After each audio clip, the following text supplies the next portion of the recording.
then, an earthquake just struck Nepal, and so a lot of crafts people were struggling to sell their crafts because there were no tourists, and the country had no infrastructure for them to sell online. And that's where it got started with a really small online store selling just Nepalese handicrafts.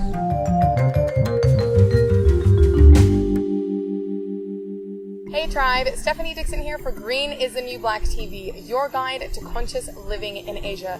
Today we are in sunny Singapore at the beautiful botanical gardens with the co-founders of Artisan Fox. We have Laura, François and Jaron Soh. Guys, thank you so much for joining us. Thank you for having us. Thank you. Yay! So tell us a little bit about what is Artisan Fox? So Artisan Fox is a platform for artisans to reach global markets. So we're dealing with artisans from developing regions. We're working in Kenya, Afghanistan, Nepal, Mexico, Guatemala. And so basically we're enabling artisans who otherwise wouldn't have access to people like you and I to then purchase their products, their amazing products that is really high craftsmanship and basically ethical fashion. Yeah, amazing. You were sharing a little bit before about how you guys met, so let's share with everyone here how you guys got started, which is quite unorthodox, I would say, from a normal co-founder. So yeah, share with us how that happened. We actually met on Facebook about a year ago. I think next month will be our 1-year work anniversary together. Yay! And what makes this really special, I guess, is that we spent most of that 1 year working remotely. Yeah. So I'm Singaporean based in London, and Laura's Canadian based in Singapore. Yeah, which works really well actually, because we deal with so many time zones because the artisans are all over the place. So yeah, I mean, there's a perk to working that remote. Yeah, it's worked out well. Yeah, which is amazing, and it's a really nice story to know that yes, we can live the nomadic life, we can have founders in different places, and it can still work. A year on, congrats for the 1 year, that's really exciting. So, obviously through your work, I guess there must have been a reason why you decided that you wanted to do this. So let's talk a little bit about the bigger picture and what really ignited the passion inside of you both to actually start this company. For me, it started when I was in Nepal 2 years ago. I was working with some charities in the fundraising efforts. And back then, an earthquake just struck Nepal, and so a lot of crafts people were struggling to sell their crafts because there were no tourists, and the country had no infrastructure for them to sell online. And that's where it got started with a really small online store selling just Nepalese handicrafts. Yeah. Wow. Yeah. And for me, I saw kind of the development side. I was working in development a lot, mostly in India, and I really realized that there's so many women, craftswomen, I guess you would say, that are basically funding their entire families through their crafts. It's an entire sphere of people that we maybe overlook. We see them on the side of the road, selling their stuff, selling their wares, and their hard work. And there's a lot of skill that comes from that, but we can kind of just see it as like a tourist trinket or something that you wouldn't necessarily want to buy for your mom back home. So I kind of saw that as an opportunity for development by empowering those women entrepreneurs, because they are entrepreneurs.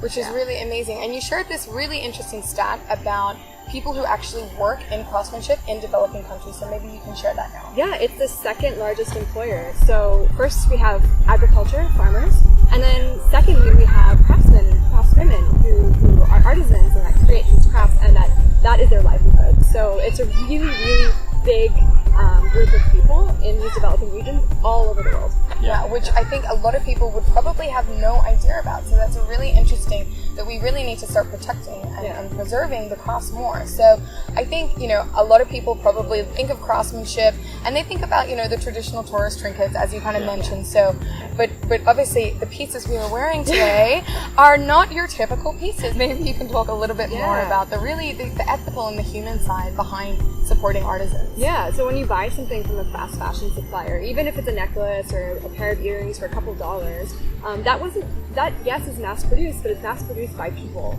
So when you think about that and you think about, okay, there are other people making the same type of thing with the same historical value. You can find something that looks really traditionally Indian at an H&M, but that's exactly why you should be buying from artisans, because it actually can be really trendy and it can be really funky.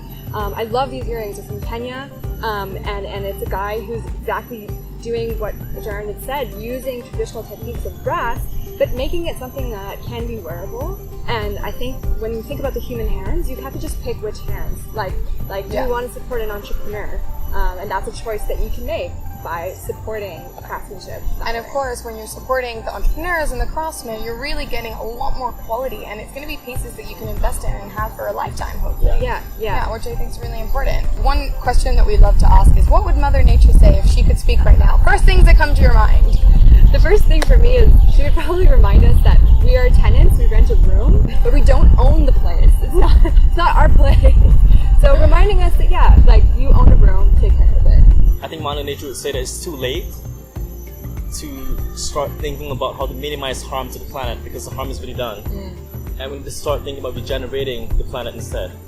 I love that. Yeah. Two really great answers. Let's remember that we're renting, we don't earn this place, and also thinking about how we can regenerate kind of what we've used and what we've wasted. So Green is the New Black is all about taking little green steps. So what are some little green steps that our viewers can take to really be more conscious and mindful about buying or about their consumption?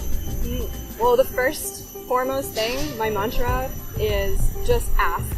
Ask yourself, do I know where this is from? Do I know who made this? And if you don't, try to find out. Usually, if it's easy to find out, it's probably a product that is ethical in nature, or that might be something that's handcrafted. Yeah. So go for things that you can trace back. There's a traceability involved. You understand that supply chain. That's like my first and foremost. For me, it would be to find out where the materials and the things that we're wearing comes from. So if you're buying something locally, that naturally has a much lower carbon footprint. But if you're buying from us, like from artisans in different countries, then you need to ensure that artisans are buying from materials sourced within their own communities.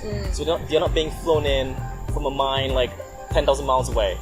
Yeah. And that by itself reduces the energy footprint, and it makes it all the more sustainable. Great. Well, thank you guys so much for joining us, and thank you for watching. If you enjoyed this episode today, we would love it if you scoot over to our YouTube channel and subscribe. And I really hope you learned something today so that you can live more consciously tomorrow.